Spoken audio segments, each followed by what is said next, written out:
In the beginning, they said this is a precaution. Then they said we need 2 weeks and we'll flatten the curve. Then it was 4 weeks, 3 months, 6 months. Then in Victoria they decided to move the state of emergency 6 months so they could keep their totalitarian measures. Then they announced we won't go back to normal, but a COVID normal. Whatever the hell that is. We're starting to get an idea what that is.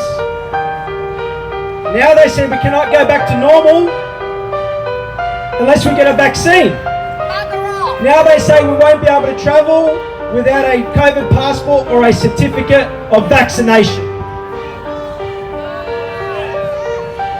Now's the time for the fire. Australia, the time for ignorance towards what is currently our accepted reality must stop. The time to stand quietly by while our way of life is destined to be a distant memory of regret has come to an end. How much longer will we watch these governments and corporations dictate the terms of our lives? How long will we take this onslaught of our rights and liberties being taken away? Do we, the people, not dictate the terms of our lives? Are we not the sovereign people of this nation? When did the government and these corporations decide they hold the ultimate power? We have watched the police be used to enforce policy, not uphold the right. We have been kicked, pushed, stomped, corralled, pepper sprayed, fined, arrested for standing up for the freedoms of the many. We are witnessing the death of privacy, human rights, and the way of life of a free democratic society. And we are witnessing the birth of egregious surveillance on innocent people, monitoring via artificial intelligence, microchips and biometric passports being implemented into the people of this country.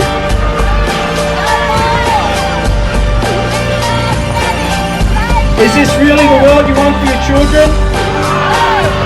A world where your children are marked, tracked, traced and monitored like cattle?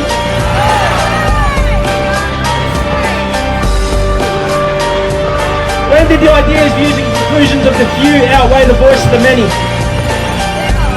For years we have watched these corporations, globalists and socialists dry up our riverbeds, sell the resources of our country off to the highest bidder, while the farmers that have been there generations watch their legacy turn to dust.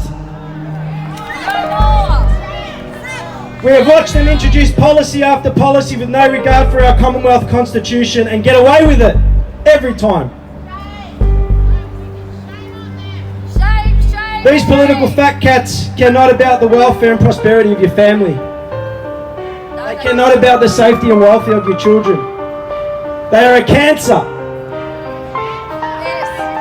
A cancer of deception, greed, secrecy, lies, hypocrisy, double standards and self-interest. And if anyone wants to deny that, 28-year suppression order is all I've got to say to you. Childhood suppression order is all I've got to say to you. Pedophilia suppression order is all I've got to say, right? Don't argue anything unless that thing's gone. Don't you dare tell me that none of this stuff exists. Let's see if someone actually puts the pressure on and actually gets this thing lifted and we have some true integrity in our government. The time to stand up, Australia's one voice has come. The time to be heard is here. We cannot allow our children and our loved ones be like lambs to the slaughter. We are subject to the greatest deception this world has ever seen. In the beginning, they said this is a precaution.